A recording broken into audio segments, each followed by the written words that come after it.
Hi, welcome to the Online Jewelry Academy. I'm Professor John Ahr and I'm your instructor.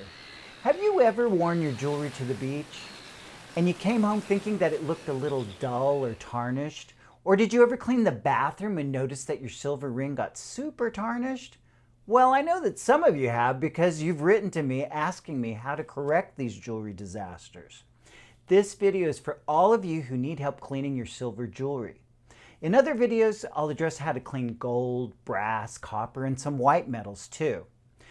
A question that I'm asked by viewers is, can I use my pickle pot to clean my finished jewelry? The answer is no. This is a tool that's used in jewelry manufacturing. It's designed to clean off flux glass and oxidation off of items that have been soldered or annealed. Another question that I get from time to time is, can I use my ultrasonic to clean finished jewelry? The answer is a definite maybe. Some items should never go into the ultrasonic, and we have a great video in our playlist in which I show you how to properly use an ultrasonic. I even have a few tips in that video that will help you troubleshoot some difficult situations. At the end of this video, I'm going to show you how to clean a really dirty, complicated piece of silver plate. So stick around for that. So let's talk about the basics. Here are a few items that you can keep on hand to keep your silver jewelry sparkling. Now, you'll notice that all of these items can easily fit into a purse or into a drawer.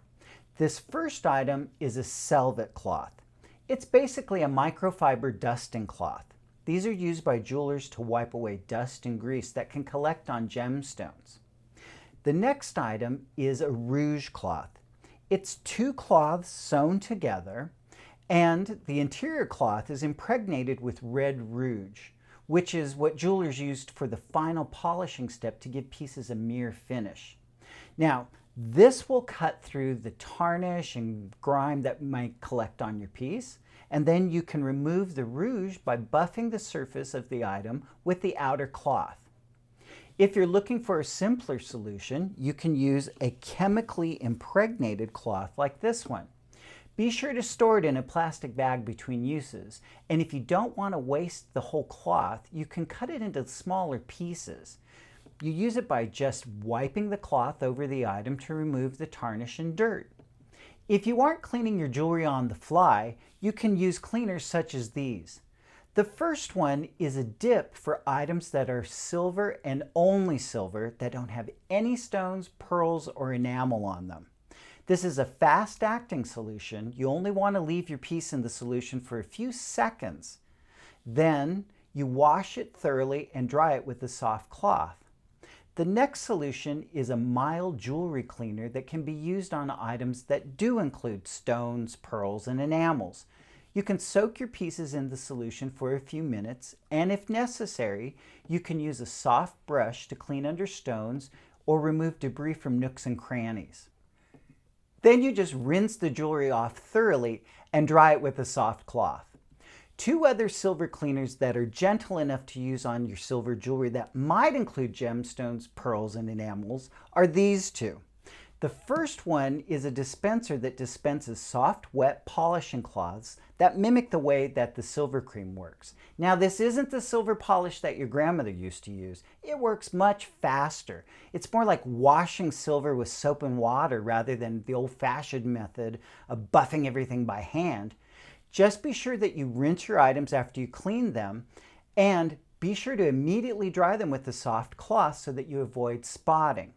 Now, after you've cleaned your jewelry, you'll want to store it so that you'll have it nice and clean before you wear it the next time. The best way to do this is to place your items into small plastic bags like this one. This will help to slow down the oxidation on the piece that will happen from the atmosphere naturally. If you want to store items for a long time, be sure to put an anti-tarnish strip into the bag with them. Now, longer strips are great for keeping tarnish off silver displays, and they can be cut into smaller pieces and stored with your jewelry items. If you have a lot of silver to clean, like a silver tea service or sterling flatware, you can clean it en masse in the kitchen sink. Simply line your sink with aluminum foil, then fill the sink with hot water from the tap and add 1 tablespoon of salt and 1 tablespoon of baking soda. The tarnish from your silver will migrate to the aluminum foil. When it's clean, rinse the silver pieces thoroughly to avoid pits and stains and dry them with a soft cloth. You can throw the aluminum foil into the recycling. Now, if you have something more complicated to clean, like a sterling silver or silver plate item that has intricate details that might look worn, here are a few simple steps to get them looking their best. First, clean the item with Wright silver cream. Now, I know you're thinking, isn't this a jewelry making channel? Yes, we're a jewelry making channel, but I picked a piece like this because the details are easier to see than on a small jewelry piece. The techniques that I'm showing you will work just as well on your jewelry as they will on large-scale silver objects that you might have in your collection. This piece is rather large, so this initial cleaning takes a little bit longer than you might think. It's not as small as a jewelry piece that we could clean quickly, so don't expect all of the tarnish to be removed in one quick cleaning.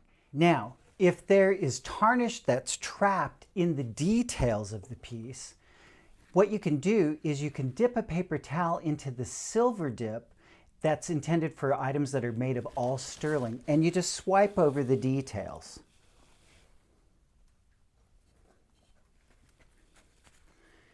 Now remember, you don't want to leave this on the piece too long.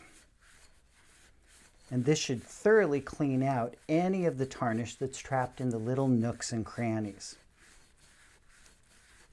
Now, once you're done using that, you're just going to rinse it off. And of course, you're going to use clear water for that. And then dry it again thoroughly. If you see any small scratches that give the piece a little bit of a dullness, what you can do to ameliorate that situation is that you can use some talcum powder. Now be sure that you're using real talcum powder and not cornstarch. What you want to do is you want to dry off your hands and take some of the talcum powder and just put it directly onto the palm of your hand. Then what you do is you just take the piece and use your hand to hand rub over the piece to work out some of the smaller scratches on the piece. And this will make your piece have a nice, bright shine and glow to it. Once you're done though, be sure that you completely clean the piece again with soap and water. Wash it thoroughly, especially if it's going to have food in it, and then dry it off again with a soft cloth, and you're ready to go. I hope that you liked these tips. If you did, be sure to give a thumbs up to this video. There are plenty more tips like it on our website, and be sure to subscribe to our channel. Thanks for watching.